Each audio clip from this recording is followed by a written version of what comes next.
ബംഗാളിൽ ജനാധിപത്യത്തെ അട്ടിമറിക്കാനുള്ള സംഘപരിവാർ നീക്കങ്ങൾക്ക് മമതാ ബാനർജി നൽകിയ ശക്തമായ തിരിച്ചടിയാണ് ഇപ്പോൾ ദേശീയ രാഷ്ട്രീയത്തിലെ പ്രധാന ചർച്ചാ വിഷയം. ബീഹാറിൽ വോട്ടർ പട്ടികയിൽ കൃത്രിമം കാണിച്ച് വിജയിച്ച അതേ തന്ത്രം ബംഗാളിലും പയറ്റാൻ നോക്കിയ ബിജെപിക്ക് മുർഷിദാബാദിലെ തെരുവുകളിൽ നേരിടേണ്ടി വന്നത് അപ്രതീക്ഷിത പ്രതിരോധമാണ്. മുർഷിദാബാദിലെ ലാൽബാഗ് ജില്ലയിൽ നിന്ന് മാത്രം 56,867 വോട്ടർമാരുടെ പേര് വെട്ടിമാറ്റാനായിരുന്നു ബിജെപിയുടെ രഹസ്യ നീക്കം.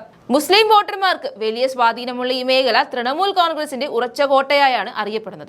ഇവിടെ വോട്ടുകൾ കുറച്ചാൽ മാത്രമേ അധികാരം പിടിക്കാൻ കഴിയൂ എന്ന് തിരിച്ചറിഞ്ഞ ബിജെപി ഫോം 7 എന്ന ആയുധമാണ് ഇതിനായി ഉപയോഗിച്ചത്. ഒരാളുടെ വോട്ട് റദ്ദാക്കാനോ അല്ലെങ്കിൽ വോട്ടർ പട്ടികയിൽ പേര് ചേർക്കുന്നത് തടയാനോ നിയമപരമായി ഉപയോഗിക്കുന്ന രേഖയാണിത്. എന്നാൽ വോട്ടർമാർ അറിയാതെ തന്നെ അവരുടെ പേരിൽ വ്യാജമായി തമ്പ് ഇംപ്രഷനുകൾ പതിപ്പിച്ച് 10,000-കണക്കിന് അപേക്ഷകൾ ബിജെപി തയ്യാറാക്കി. ബിജെപി MLA ഗൗരി ശങ്കർ ഘോഷിന്റെ നേതൃത്വത്തിൽ ഈ വ്യാജാപേക്ഷകൾ ഇലക്ഷൻ കമ്മീഷൻ ഓഫീസിൽ സമർപ്പിക്കാൻ നീക്കം നടത്തുന്നതിനിടെയാണ് തൃണമൂൽ കോൺഗ്രസ് പ്രവർത്തകർ രംഗത്തെത്തുന്നത്.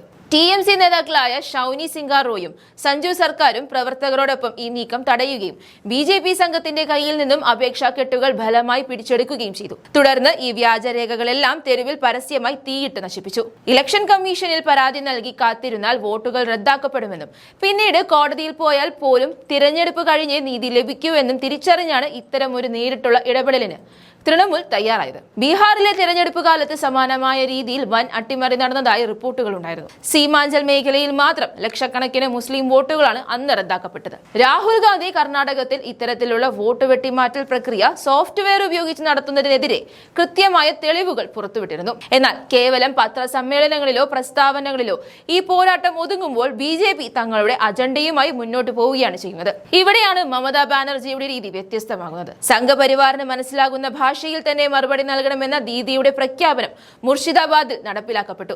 ഭരണഘടനാ സ്ഥാപനങ്ങളായ ഇലക്ഷൻ കമ്മീഷനും അന്വേഷണ ഏജൻസികളും കേന്ദ്ര സർക്കാരിന്റെ താൽപര്യങ്ങൾക്കനുസരിച്ച് പ്രവർത്തിക്കുന്നു എന്ന ഗുരുതരമായ ആരോപണം നിലനിൽക്കുന്ന സാഹചര്യത്തിലാണ് ഈ സംഭവം പ്രസക്തമാകുന്നത്. ബീഹാറിലെ സ്ട്രോങ് റൂമുകളിൽ രാത്രികാലങ്ങളിൽ കണ്ട അസ്വാഭാവിക നീക്കങ്ങളും CCTVകൾ ഓഫായതുമൊന്നും ആരും അന്വേഷിക്കാത്ത ഒരു നാട്ടിൽ തങ്ങളുടെ വോട്ടവകാശം സംരക്ഷിക്കാൻ തെരുവിൽ പോരാടാൻ തന്നെയാണ് ബംഗാളിലെ ജനങ്ങളുടെ തീരുമാനം.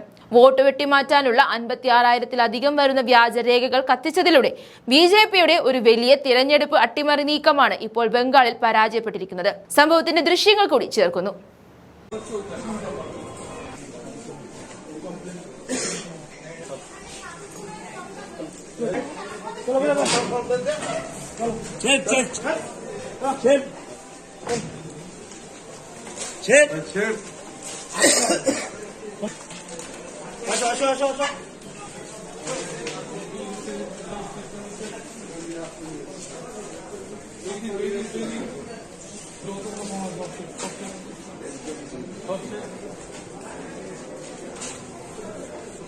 Okay.